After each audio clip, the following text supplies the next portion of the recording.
Hello, everyone, and welcome to the Asher Marketing Podcast. I'm Anthony Giuliano, and my guest this week is Beth McAvoy. Beth, how you doing? I'm good. How are you? I am great. Well, thank you very much for joining us. I understand you had the somewhat unique experience of starting a new job in the midst of a pandemic. What's that been like? And after having a baby. After having a baby. And actually, you started two jobs during the pandemic. Two jobs during a pandemic. Yeah. Yes. So that may be the most unique of all of our guests in terms of doing it twice and having a baby in the mix. How have you navigated all of that? With a whole lot of questions and patience. Okay. And a lot of learning how to set up my workspace and what's best and what do I need. So okay. Are you blessed with a dedicated workspace in your home office, or is it wherever you can find it? I have a desk in our basement, which is the toy room. Okay. So there's a actual children's roller coaster behind me. That sometimes if my son is home, people get to see that happen. Okay. All right. But I also find myself just kind of working at my kitchen island a lot too. Yeah.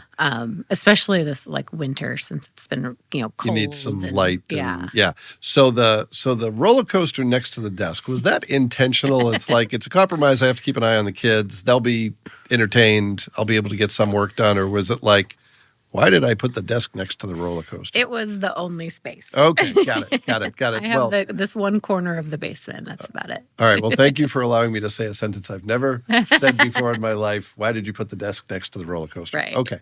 Well, we will get to more of that, but I want to start at the beginning, whatever that is for you, and talk a little bit about your career path, because it sounds like you've spent most of your career in Fort Wayne, and this is where you grew up.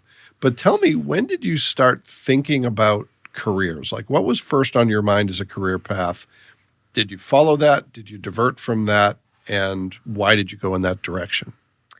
When I first started thinking about a career, I was always kind of in business and marketing. And it was unique for my family situation. Both my parents have kind of been in social service roles. Okay. And so they were like, business? What? Yeah.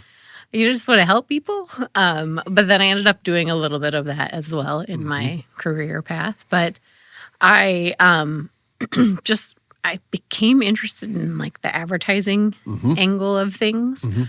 And so that's what I went to when I went to school for business and marketing. Advertising was really what I wanted to focus on. It took about 10 plus years before I got there in jobs. Yeah. But that was always what I was interested in.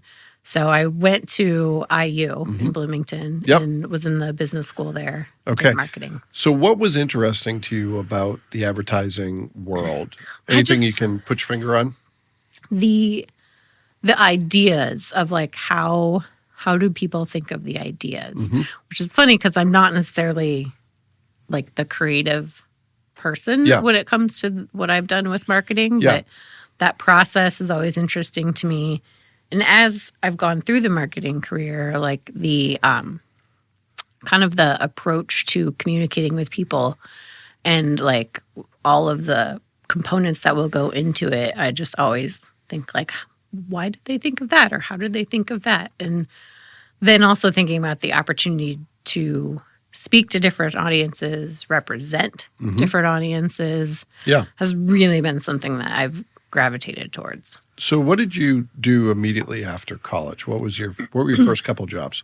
My very first job was a bank teller. Aha. And that was at Old Tower Bank, at correct? Tower Bank. Okay, so how did you get from I'm going to study advertising to I'm going to be a bank teller? I didn't get a job. Aha, that'll do it every time. Yes. So I didn't in college. I worked just whatever jobs I could get to pay me, and discovered that all advertising, marketing internships were usually non-paid.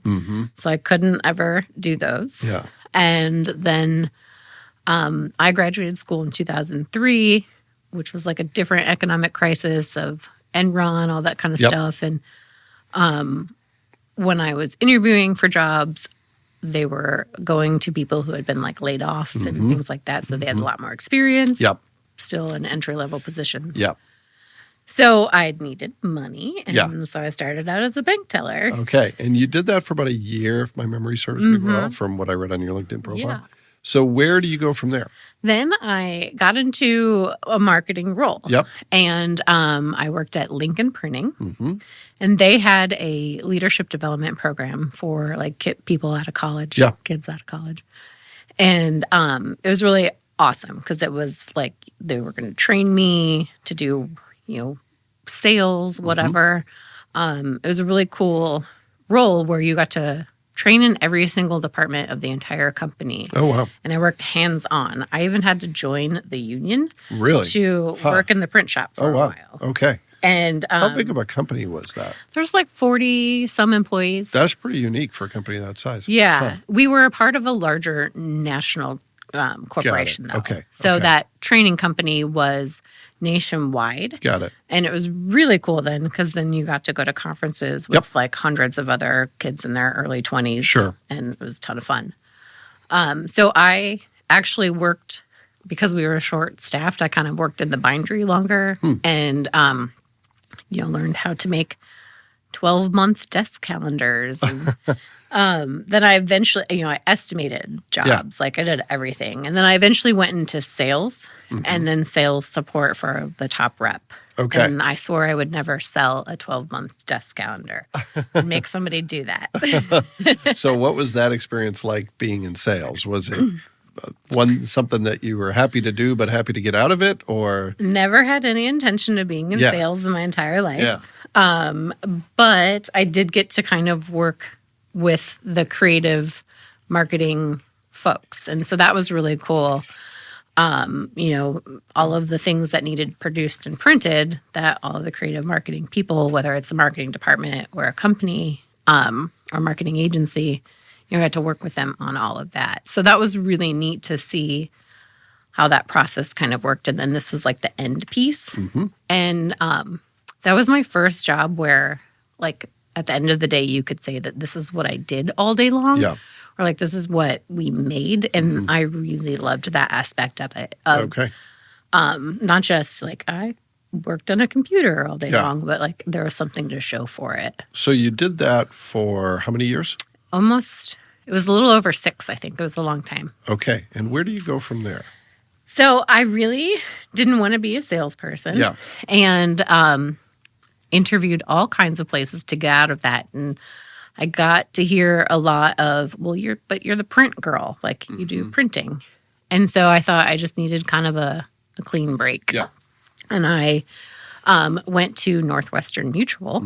Totally clean break. Yeah. So financial advisor. Yes. Okay. Financial advisors. All right. And I worked at the front desk for a while and then eventually got moved up to kind of a support role for their salespeople. Okay. And that's when I actually took your social media class. Aha. 'Cause Okay. I was helping the reps develop their own social media profiles. Got it. And so that was cool because it was, got into use my marketing skills a little bit. Got to learn about life insurance and all that good stuff on the side. That would have been approximately when? Gosh, that was probably 2011-ish. Okay. So that's relatively long ago in social media years. Right. Yeah. Yeah. The That class was- has changed a little bit since then. Yeah. That was when I'll never forget the lady didn't know how to say Pinterest. Like it was brand new. Yeah. Yeah. Yeah. Okay. Yes. So you do that. What do you like about it? What's challenging about it? And where do you go from there? It was totally new and it was a break. And that was kind of the best thing for me at that point. And then I joined a committee for for SCAN at SCAN. It was a different committee for them. And then we were planning a fundraising event. And so then I kind of got into more event planning, and I had done that with young leaders of Northeast Indiana as well. So I had done kind of always the marketing stuff on the side from a creative aspect, event planning, marketing through my volunteer roles. And then that SCAN committee landed me a job with SCAN. Yeah. I was their fundraising event planner. So got to do that for a whole year, and you do everything from plan out all of the logistics of the event to all of the marketing of the event. Yeah. And so that was really a cool, crazy, wild, busy year of doing that. Yeah. And then at that point, I had applied for a job at Catalyst and ended up getting that at after a little bit over a year of being at Scan. And I liked what I was doing at Scan, but also was like, this is my opportunity to really You'd always planned on working in advertising. So, okay. So that was really cool, because then when I moved into that role, it just seemed like so many things, everything just like didn't make sense, but it still built. Yeah. You know, it was all building. cumulative. Even if it wasn't a straight line, it was a set of stairs that got you where you're going. Yeah. So how long are you at Catalyst then? I was only at Catalyst for like 10 months. Oh, wow. Okay. And that was insane. And my printing experience was really integral to all of that role. And at that point, I was the co-chair of a big event for a while, and a couple months after that event, Matt Kelly attended, and he, introduced himself to me afterwards, and he was like, "Hey, I've got a job. I think you could be interested." Yeah. And I said, "Well, I've only been here a little bit," and it was funny. I said I didn't want to be the person that like switches jobs all the time, and he was like, "Well, if you come work with me for a long time, no one will remember that you switched jobs." There's some truth in that for sure. Yeah. Yeah. So that led me to, that role. And that was really like a really good fit of project management, and working with creative people. And it was incredible. And you were there for 6 years? Yeah. Okay. So why did you decide to do something else? Sometimes you never know why. Yeah, sure. This opportunity to work with NeighborLink. So I've always struggled with, the marketing I love and the nonprofit part. Your parents' influence. Exactly. Runs deep. Yeah. Definitely always came back to me. Yeah.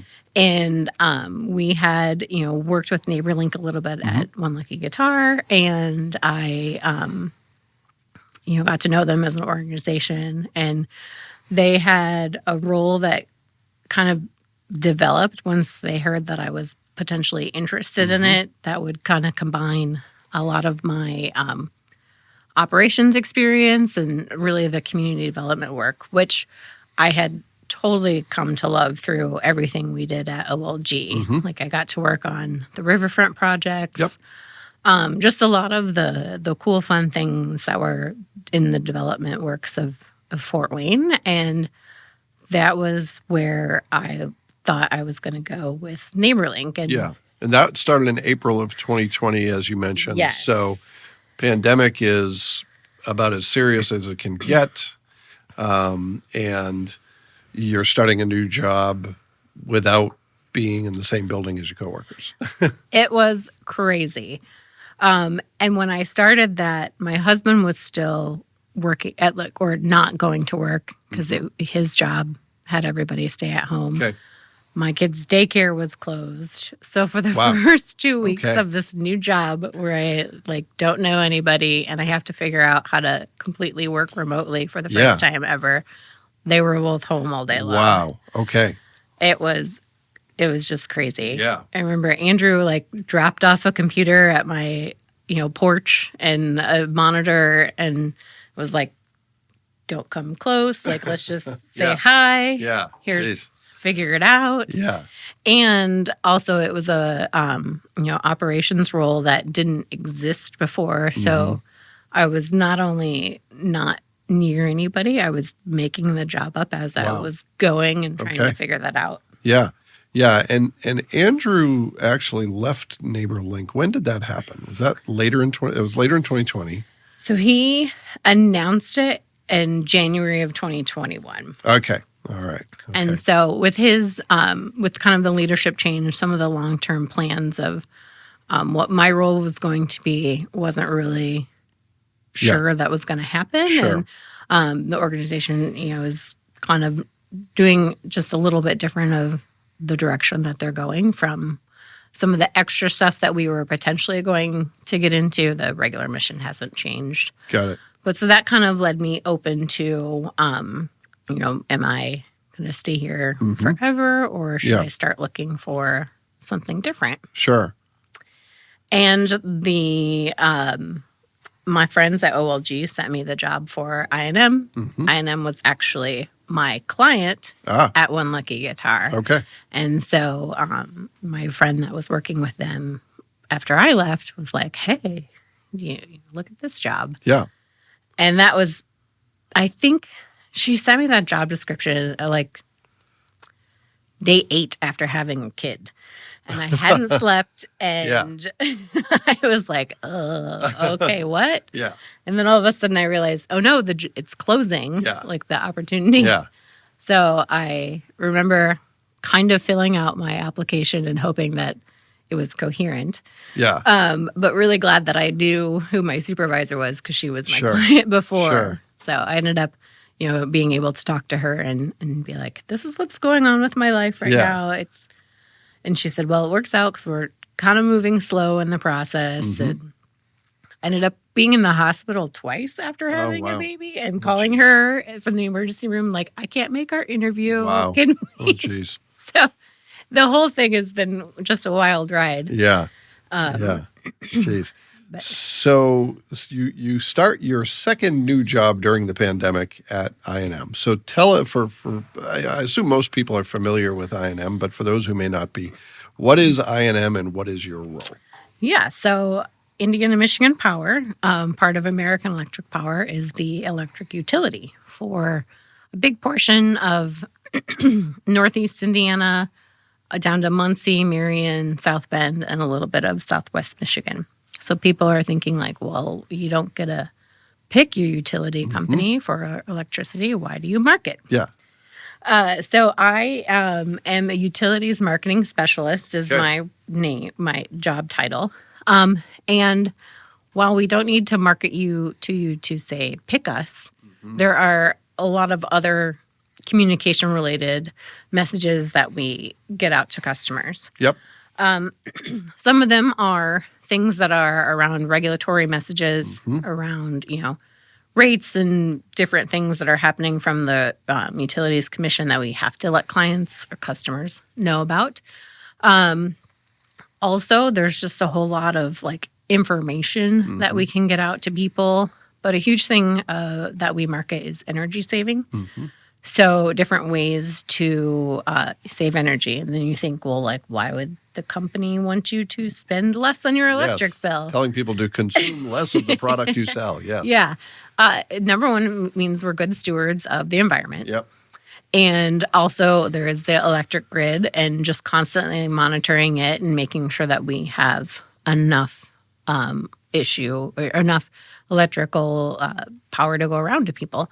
Not really an issue for us, but, we hear things about rolling outages in large cities like New York and California. They're definitely telling their customers ways to save energy. Sure. Yeah. Sure. So AEP is a larger organization. Geographically, where does AEP sit? Where does it live in the world? We have power companies from Appalachia, Indiana Michigan Power, Ohio, Kentucky, Texas, Oklahoma. That we're kind of all in the midsection of the country. All right. And does that have any impact on your work? Does it give you additional resources? Are you fairly independent at Indiana Michigan Power? We're fairly independent. The AEP team, they have their own marketing team, and we can share resources, and we do all of the different, we're called OpCos, the different operating companies kind of approach marketing differently depending on, what their audience's needs are. And so we, when it comes to like, what does your website look like, it's pretty standard through all of the different operating companies, but tailored specifically to what our programs are, et cetera. Got it. So aside from starting a job in a pandemic, aside from you're only 6 months in and you're still learning the job, aside from doing all this while having 2 young kids, What are some of the challenges that you're finding are unique to marketing or communicating around electric utility? I have kind of taken over running our social media account. So that has been just a interesting experiment to see how people interact with their electric company on social media. Yeah. So is a lot of it, I would assume, and my assumptions could be very incorrect, that most people don't think about all the things that need to happen to keep the lights on, but the minute the lights go off or the bill is too high, that's what you hear from them on social media. Is that at all accurate? We hear a lot of that. Yeah. Yes. And there, fortunately, is a whole dedicated customer service team that pays attention to social media. Okay. So while I will make posts and things like that, I'm not necessarily the one that responds to the customer service related Got it. So comments. your content creation, brand, story, all that. Okay. Yeah. And so it's really fun. There are lots of stories to tell. I think people forget that at the end of the day, it's still people working. Yes. And, it's, as with any company, it's nice to kind of tell the people stories. Sure. And we do a really great job of that internally with our corporate communications team. Yeah. And so putting a little bit of a focus on it to take those internal stories and make them external. Okay. So you've got the social media piece. What are some of the other challenges, great things that are just hard or things that are difficult that kind of keep you up at night? What are some of the things you're working on that are taking up most of your time? Well, when I first started, I was tasked with creating a project management system for the marketing team and the corporate communications team. Okay. So, and we, as a utility company, we have very high standards for, the technology we use. We don't want to get hacked, all that kind of stuff. Our security is very tight. So that puts a limit on which project management systems we could use in general, which ones are, susceptible to being hacked or not. Did you have prior experience with project management being on the operations side? Was there anything you really liked but couldn't use in this role? At OLG, I did a lot of, I was a project manager. And we, as a team, we had made the switch from classic Basecamp to Basecamp 3. And during that, we had reviewed the different options. And I am this weird mix of operations and marketing and dealing with people. And so I actually like the operation, like project management part as it comes to the systems and the details. So it's kind of a fun mix for me to get to put this together. Sure. And we are using Monday.com, and which is a cool tool, but it is 100% customizable. Okay. So I had to learn what the heck we would use it for while learning how to use it. Sure. Yeah.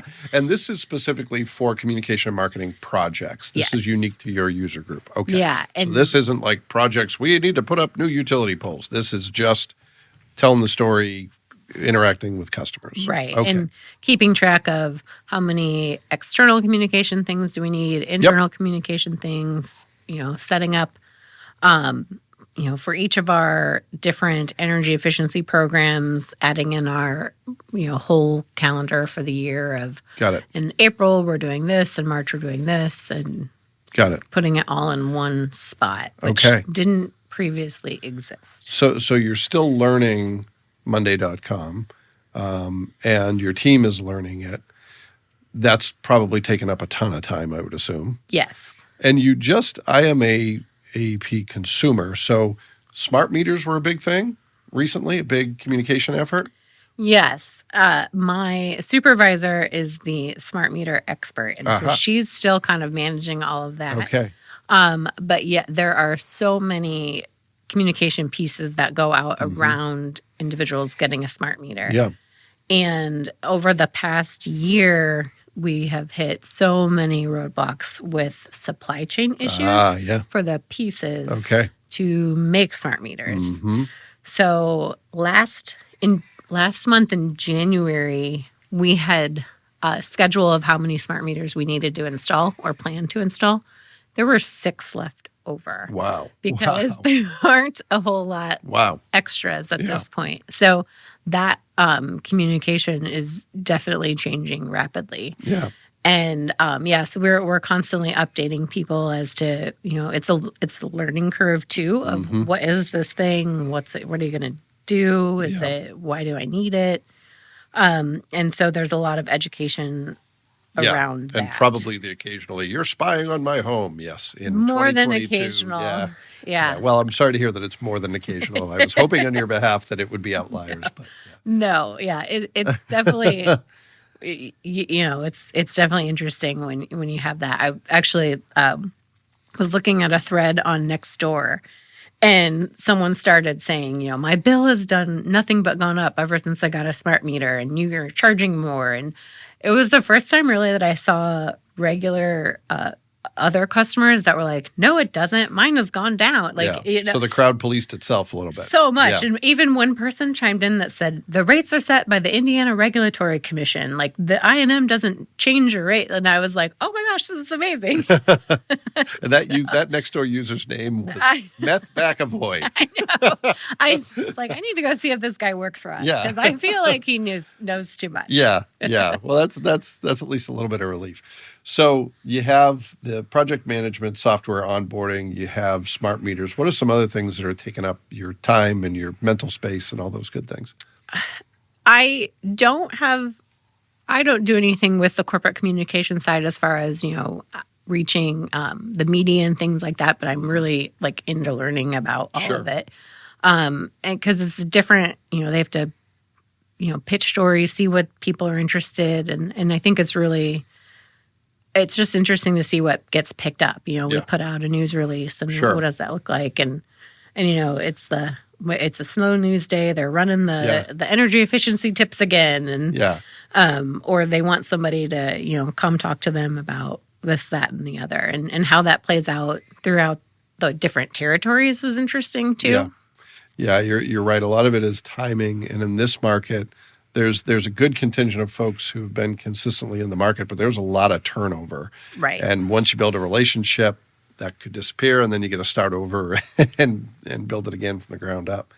So let's pivot to the speed round of the show, where I ask 3 questions that are similar to what we've talked about, but a little bit different, maybe a little more concise. So in terms of career advice, you've had the opportunity to do a lot of things. You started doing something that was completely unrelated to what you studied, but learned some things there, learned along the way, and then eventually did work that's more closely aligned with your original goals. What have you learned in all that? If you were going to give someone career advice, what would be your best nugget of information you would have to share? I would say to keep persistent. So I knew what I wanted to do, and I knew that I was going to be good at it. I many times tried to convince somebody. It took a little while, and I finally got there. And I think it got to the point where I was like, I'm glad I didn't just give up and go down a different career path. I in the moment, if looking back, I would have told myself like, shut up, no one cares. This still sucks. You're not doing what you want to do. So be persistent, and how much everything really did come into play later on. I worked at Northwestern Mutual, and then later on got to, in the marketing advertising role, have a client that was financial services. And it was like, well, hey, I actually know about this. And no one else on the team did. So, you just never know what you learn, how it's going to come back into play later on. Yeah, and it reminds me, there's a question I get asked a lot by the college students I work with. They say, how do you get experience when every job requires experience? Right. And some of it is just be patient, be persistent, and build relationships. And there is no other way, really. And for me, that was everything. Building the relationships through all of the extracurricular volunteer activities that I did. Joining Young Leaders in Northeast Indiana for me was like the best thing of getting out, meeting people that I didn't know previously, getting experience for something that if you're going to volunteer for it, and someone's going to let you do it. For sure. So that you can put that on your resume. Yeah, and especially in a market this size, because everybody kind of knows everyone. Right. Yeah. All right, second question. Tell us something about your organization that you want people to know. That could be stating the obvious and making sure that people hear it. It could be debunking a myth. It could be a secret that not many people know about. Whatever it is you want to say about I&M or another organization you're attached to. I think for I&M, it's just a lot of the programs that we offer that you can participate in that could potentially bring savings to your electric bill. What's one that you think is underappreciated? So a lot of them come with the smart meter, so you have to have that. But you can opt in to some energy saving events if they have, say it's a super hot day. We will offer you a discount if you sign up for this program to have your thermostat not be turned down to like 65. Okay. And there are two different versions of that program. One you can have more control over, one you don't have control over. But, obviously you get rewarded based on how that works. Well, 65 is pretty reasonable. Well, that's an example. Yeah. So. Okay. All right. And they do them, they don't do them on the weekends and those kinds of things. So those programs exist. We also have programs for rebates on electric vehicle charging units. There's just so much out there. And a lot of that has to do with the Regulatory Utilities Commission, though. Yeah. So our programs for Indiana are different from Michigan. Sure. So that's very interesting to learn all about that. Sure. And I would assume that info is readily available on the website? Yes. Okay. All right. Yes. We have a separate website actually for all of our energy efficiency stuff as well called electricideas.com. Aha. Okay. So everybody's listening, go to electricideas.com and learn ways that you can help Beth do her marketing job by spending less money with her company. There you go. All right. Okay. Last question. What is a tool, trick, tip, hack, whatever you want to call it, that you use in your work or otherwise that is super important to you and that you want people to know about? I'd say a couple things. First, handwriting notes. Okay. So why is that important? Because no one does it. Yeah. I think, handwriting a thank you note is something. Oh, a thank you note. Okay. Right. All exactly. Right. Yes. To people. And I think that just can go a really long way. Yeah. I don't know a lot of people who print out emails that say thanks and hang them on their note boards, but you tend to see a lot of handwritten notes on note boards. It happened to me once. I actually sent somebody a GIF that they loved so much that they printed the GIF, even though obviously... Doesn't it take the giffiness out of the GIF? Takes the giffiness away out of it. Yeah, okay. All right. But, so that's kind of one thing that I am still a big fan of. Yeah. But then for me, the other things are different project management tools. And because I just love figuring out where something is in the process and, someone asks a question, what are you doing? And you can say, did you check the project management tool? Yeah. And that's really helped our department plan for things. Yeah. Well, and it saves a lot of email too. Yes. Or meetings where you talk about what are you doing this week when you can look at what somebody's doing this week. And then you can have a meeting to talk about questions. Correct.